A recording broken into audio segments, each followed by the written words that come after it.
நடிப்பில் நம்பர் 1, சம்பளத்தில் இப்போதைக்கு நம்பர் 1,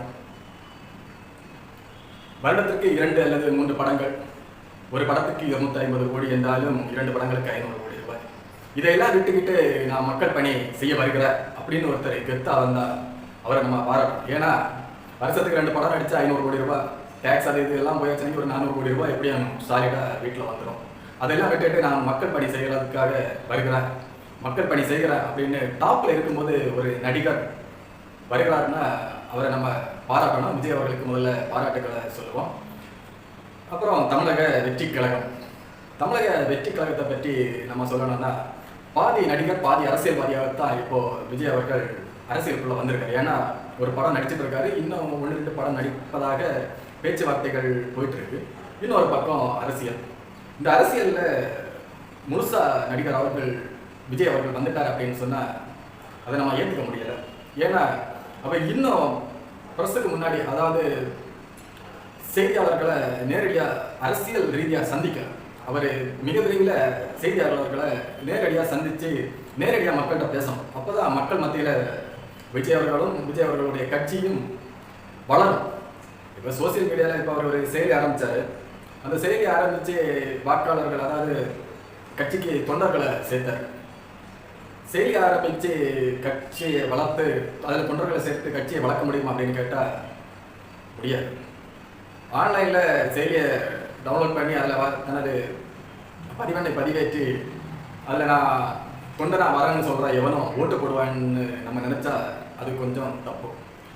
ஏன்னா அரசியல் வேறு, சோசியல் மீடியா வேறு. சோசியல் மீடியாவில் ட்ரெண்ட் ஆகிறதுக்காக நிறைய பேர் இந்த செயலியை பயன்படுத்தியிருப்பாங்க. அதில் விஜய் அவர்களின் ரசிகர்கள் அதிகபட்சமாக பயன்படுத்தியிருப்பாங்க. அதனால கூட இந்த செயலி 2-3 நாள் ஆட்டம் கண்டு கூட போயிருக்கலாம். இப்போ 2 நாளில் 20 லட்சம் பேர் 30 லட்சம் பேர் அப்படின்னு சொல்லிட்டு சில நம்பர்கள் வருது.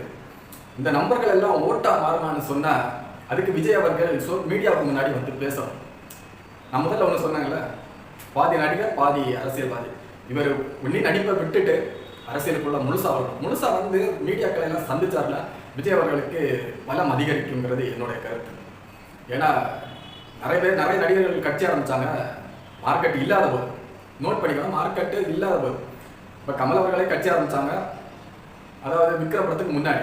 விக்ரம் படம் வந்து அவருக்கு ஒரு வெற்றியை கொடுத்துச்சு. அதுக்கப்புறம் அவர் ஒரு 4-5 படத்துக்கு வரிசையாக கம்மிட்டாங்க. இப்போ அந்த அரசியல்லேருந்து கொஞ்சம் பின்வாங்கிட்டாருங்கிறது மக்கள் மத்தியில் ஒரு அரசியல் புரசலான ஒரு பேச்சா இருக்கு. அந்த மாதிரி இல்லாமல் விஜய் அவர்கள் இப்போ டாப்பில் இருக்காரு. டாப்பில் இருந்துகிட்டே கட்சி ஆரம்பிச்சுட்டு மக்களை சந்திக்காமல் இருப்பது, மீடியாக்களை சந்திக்காமல் இருப்பதுதான் கொஞ்சம் வருத்தமான செயலாக இருக்கு. மிக விரைவில் அவர் வந்து மீடியாக்களை சந்திக்கணும். மீடியாக்களை சந்தித்து தன்னுடைய கட்சி பணிகள், நான் இதெல்லாம் செய்ய போகிறேன், இதை முன்னிறுத்தி தான் பிறப்புக்கும் எல்லா உயிருக்கும் அப்படின்னா எல்லாருக்கும் எல்லாம் சமம் அப்படிங்கிறது ஒரு ஒற்றை வார்த்தை வந்து அரசியலுக்கு எடுபடாது. அரசியலில் பல கருத்துக்களை எதிர்க்கணும், பல கருத்துக்களை எதிர்க்கணும், பல கருத்துக்களுக்கு நீங்கள் மறு கருத்து சொல்லணும். அப்போ தான் மக்கள் மத்தியில் நீங்கள் பேசப்படுவீங்க. அதுக்கு முன்னாடி வந்துக்கிட்டு நான் கட்சி ஆரம்பிச்சிட்டேன், செயலி ஆரம்பிச்சிட்டேன், உறுப்பினர் சேர்க்கை ஆரம்பிச்சிட்டேன் அப்படின்னு சொன்னால் என்னை பொறுத்த வரைக்கும் இது வேலைக்கு ஆகாது அப்படின்னு தான் சொல்ல முடியும். நீங்கள் மக்கள் மத்தியில் பேசணும், மீடியாக்கள் மத்தியில் வரணும். ஓட்டு படத்தை முடிச்சுட்டு நீங்கள் மீடியாக்களில் பேசுவீங்கன்னு சொல்லிட்டு நம்புகிறோம். அப்புறம் சில எதிர்மறையான கருத்துக்கள் கூட வருது தமிழக வெற்றி கழகத்தை பற்றி. அது ரீசெண்டாக பார்த்தீங்கன்னா ஒரு வாரத்துக்கு முன்னாடி குடிசை வீடை கொஞ்சம் தரம் உயர்த்தி கட்டி கொடுத்ததாட்டு ஒரு 2-3 வீடுகளை காமிச்சாங்க. அது கழக செயலாளர் அவர்கள் போய் திறந்து வச்சதாகவும் மீடியாக்களில் பார்த்தோம். ஆனால் அந்த மீடியாக்கள் என்ன சொல்லியிருந்தாங்கன்னா 10க்கு 10 ரூமு, அதில் வெண்டிலேஷன் கிடையாது, ஹாஸ்பிட்டல் சீட்டு, ஒரே ஒரு கதவு, சின்ன ஒரு அது ஜன்னல் கூட இல்லை, ஜாலி மாதிரி ஒன்று வச்சுருக்காங்க. அதுதான் மீடியாக்கள்லாம் காமிச்சாங்க. இந்த மாதிரி விஜய் அவர்கள் காசு கொடுத்தா இதை செஞ்சது. இதை செய்யும் போது இவங்க இப்போ 10 வீடு கட்டி கொடுத்தாங்க. இந்த 10 வீடு 5 வீடாக கூட நீங்கள் மாற்றிருக்கலாம்.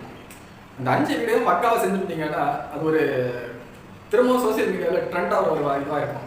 நீங்கள் கொடுத்த காசுக்கு 10 வீடு கட்டலாம், அந்த 10 வீடும் சின்னதாக இருக்குது அப்படிங்கிறத பெரிய மைனஸாகவே இந்த மீடியா பேசுது. இந்த மாதிரி விஷயங்களில் விஜய் அவர்கள் நேரடியாக தலையிட்டு நம்ம ஒரு உதவி செய்கிறோம். அந்த உதவினா அந்த குடும்பத்துக்கு ஏற்ற மாதிரி இருக்கணும், அது ஒரு ட்ரோல் மெட்டீரியலாக ஆகிடக்கூடாதுன்னு விஜய் அவர்கள் களத்தில் இறங்கி செய்யணும் அப்படின்னு எதிர்பார்க்குறோம். மறுபடியும் விஜய் அவர்களுக்கு வாழ்த்துக்கள். டாப்பில் இருக்க நடிகர் ஒரு கட்சி ஆரம்பிக்கிறது நல்ல விஷயம். கட்சி ஆரம்பிச்சிட்டீங்க, கூடிய சீக்கிரம் மீடியாவுக்கு முன்னாடி வந்து பேசணும்.